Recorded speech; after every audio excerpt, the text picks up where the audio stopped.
So we are making a keto carrot cake right now.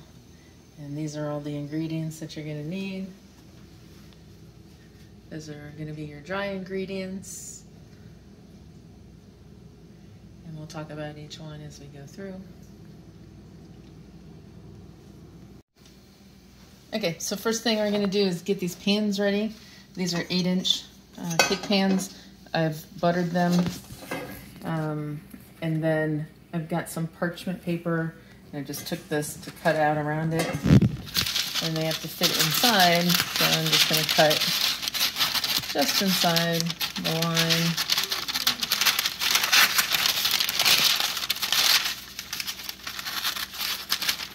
So this is part art class today. Right, I was not very good at art, so that's you. You're the artist. Well, I never claimed to be very good at it either, so... So you got parchment like that. I'm just gonna put it down in there. And then you're actually gonna wanna butter the top of that again. If you butter the bottom and the top, it makes it really super easy to get them out. I'll do the same thing with the other one. Awesome. Okay, so we're gonna start adding all of the wet ingredients. I've got 5 cage-free eggs here, free range. I'll put those in. And then I'm using unrefined coconut oil. You can also use olive oil. I guess you could use avocado oil. You just got maybe even ghee. And you microwave that? You do? Yeah, because mine was solidified because it's cold in our house always. Yeah. My husband keeps it cold in here. So I'm actually going to use 3/4 of a cup. Okay. There's a half. And then 1/4. And then I'm going to use some unsweetened almond milk. I guess it could be the vanilla kind, but it does need to be unsweetened if you're doing keto. I'm just putting in 1/4 of a cup of that.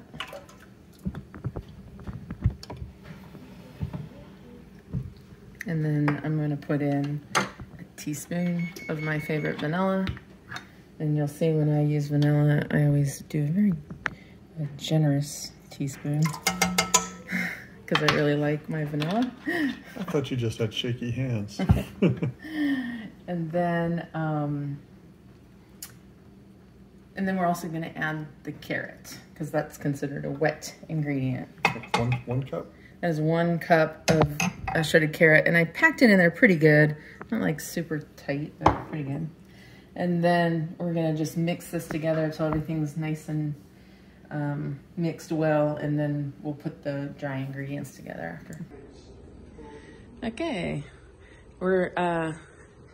I'm recording my own video because I turned around and we saw this sunset happening behind us, and that distracted Jody, so I'm gonna walk you out here because he immediately had to go get his drone, and for good reason. When you see the sunset, it's pretty amazing.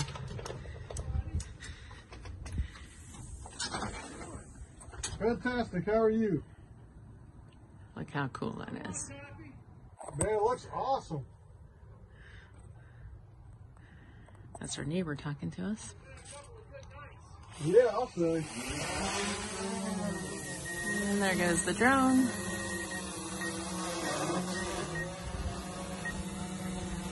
We get easily distracted in this house by sunsets and sunrises. We'll be back as soon as he's done droning. Okay, so we're gonna put the dry ingredients together, and we have some coconut flour, some almond flour, some erythritol, I have no idea if I'm saying that right, which is basically Swerve, salt, and I have some cinnamon and some other things over there that I just can't fit. So I already have the almond flour in there, and So there's a difference in types of almond flour, and I pulled it out to show. So this is regular almond flour. That's what most of the varieties that you get. And then you can also buy superfine almond flour. I don't know if you can tell in the video, but it's much finer. It's not as gritty as almond flour is, and so whenever it bakes or whenever you use it as an ingredient, it's not as gritty, which is one of the, I think, complaints that people have. I don't know. You know, you're used to really fine textured flour. This isn't as fine as flour, but it's as good as it gets. So we use superfine. Okay, so I've got 1 3/4 cup of almond flour in there. I'm going to add a 1/4 cup of coconut flour into it. And then I'm going to add a teaspoon of salt. We use sea salt. Okay, if I can get it out. I feel like there's a big chunk there or something. There. Teaspoon of salt. And then a teaspoon and a half of cinnamon. And there's a teaspoon, and that's probably about a half.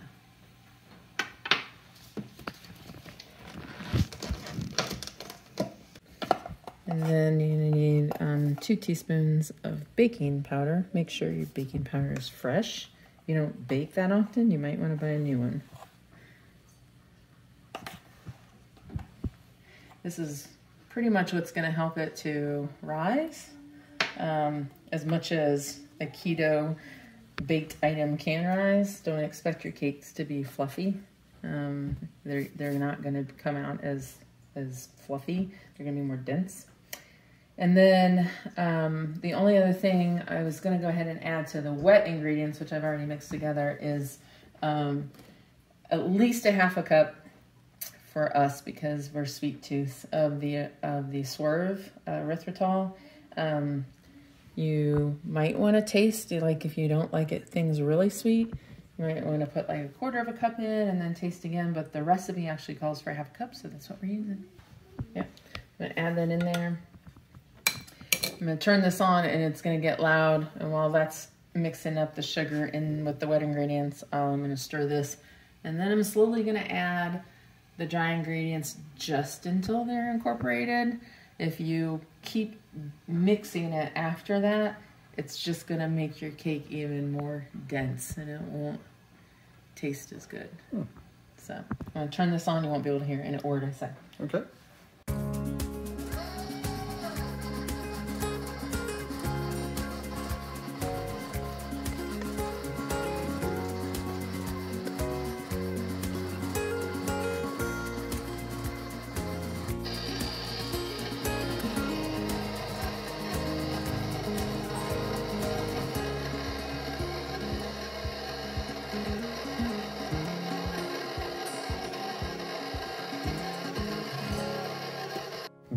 Okay, and the final ingredient, and I could have added this to the dry ingredients, but I forgot, is unsweetened flaked coconut. And a 1/4 cup of that.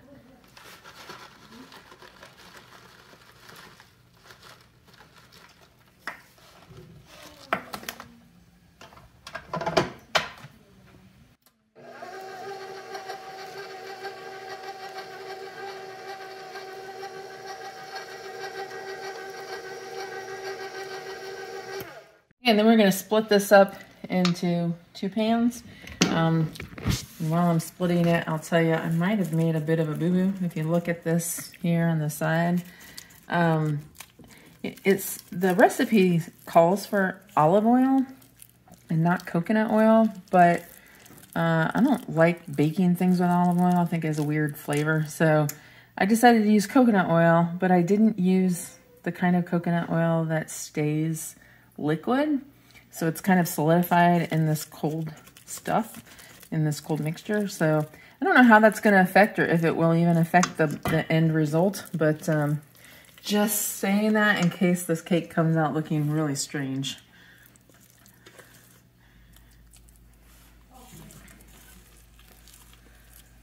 And we have this handy dandy weigh scale now, so we can just, I don't have to worry about tearing out the thing. I just want to make sure that they weigh about the same. That's 25. This feels lighter. 22. So stick a little bit of this. I'm gonna do that. Yeah, that's about good. Just spread this out. Again, this is not really going to rise very much. It'll rise a little bit, but so you kind of want to put it out into the shape you want it. Okay, and then we're going to put these in the oven at 350 degrees for 30 to 35 minutes. And we'll see you in 30 to 35 minutes. We've got 8 ounces of cream cheese, and this is a cup of butter, but I only need half of that. And we're going to be using that to make the frosting. And this is full fat cream cheese, not low fat cream cheese. Full fat cream cheese, and this is Irish butter, which is why it's more yellow. It's supposed to be, I don't know, superb when it comes to keto cooking and baking, and just in general for its flavor. I've had it once or twice. I can't say that I saw a huge difference, but although you can definitely smell the difference. So I gotta cream this first, and then we'll add some cream and powdered sugar, and Megs is hoping that she gets to lick the batter.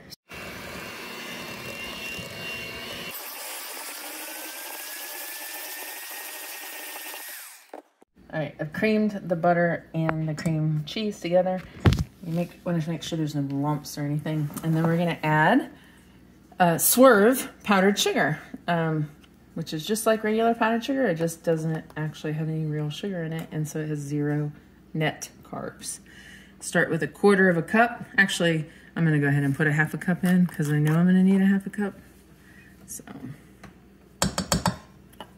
and then I'm gonna mix this in first, and then I'll add the whipping cream last.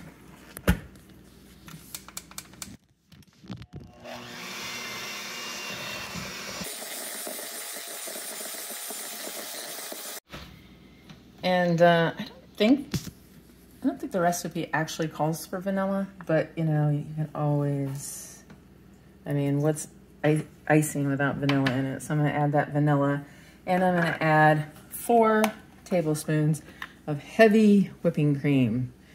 As you can see, 0 carbs, which is why we're using heavy whipping cream. Got this handy dandy little tablespoon measure. There's 4 tablespoons. I'm gonna add that in there. And then this is where you'll obviously want to start off slow so that it doesn't, you know, fly back in your face, but this is where you want to really whip it good.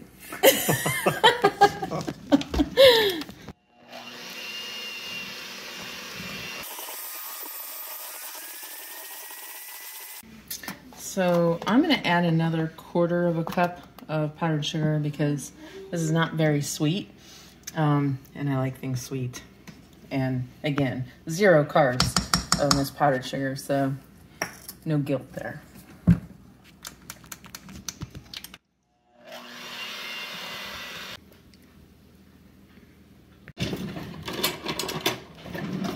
Okay, so this is the final version of the cream cheese. Now, if you like walnuts, you can add some crushed walnuts in here. We have a child in our house that does not like walnuts. So I'm gonna just leave it without and maybe sprinkle some walnuts or crush them up for the side of it. But you wanna keep this refrigerated. There is cream cheese and butter in there, so keep it refrigerated. But since it's gonna be a while for us before we frost it, I'm also gonna have to set it out for a little bit before I can frost the cake, so just keep that in mind. We're gonna pull one of these cakes out and check it real quick. Smells great. It does smell great, and they are definitely done. So I'm gonna pull the rest of these out. And then I'll let them just sit here for like 5 minutes maybe, and then I'll flip them out. I'm gonna flip these out and hopefully they'll come right out. They did.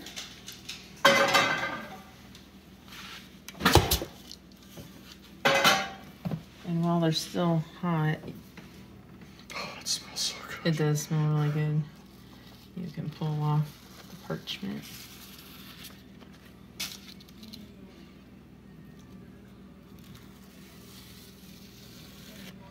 And we'll let those cool for quite a while.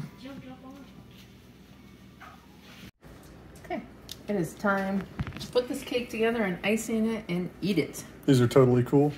Yes, totally cool.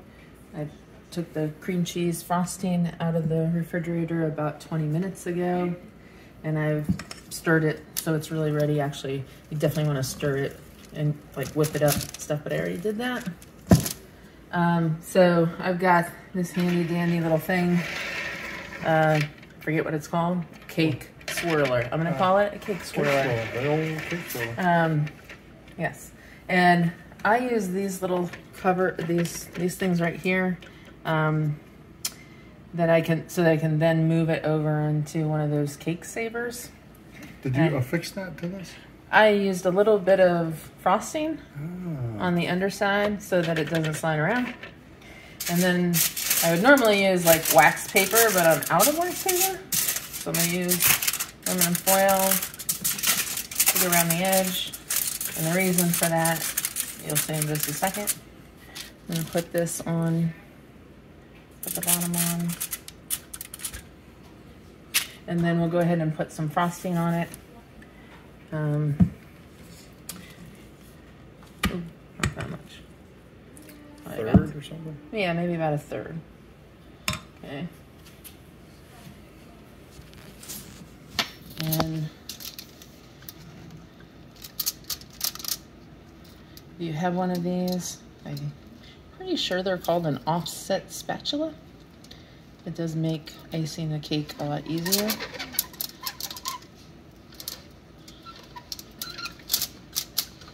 I love watching you work. I really do.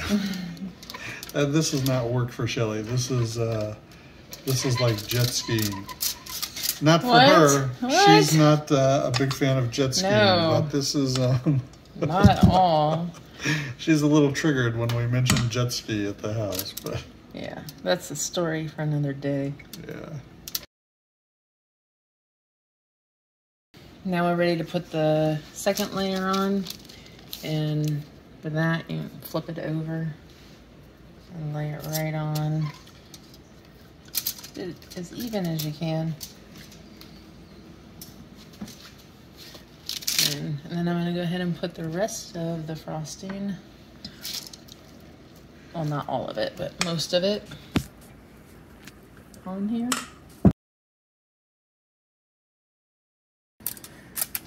I'm debating whether to put it down the sides. I might actually leave it like this. Of course, you can go along the sides, but, well, yeah, I'll do it, I guess. This is not what I'm good at by any stretch, and it tends to not look so great when I do it, but, so, ideally, you would freeze your cake before you icing it.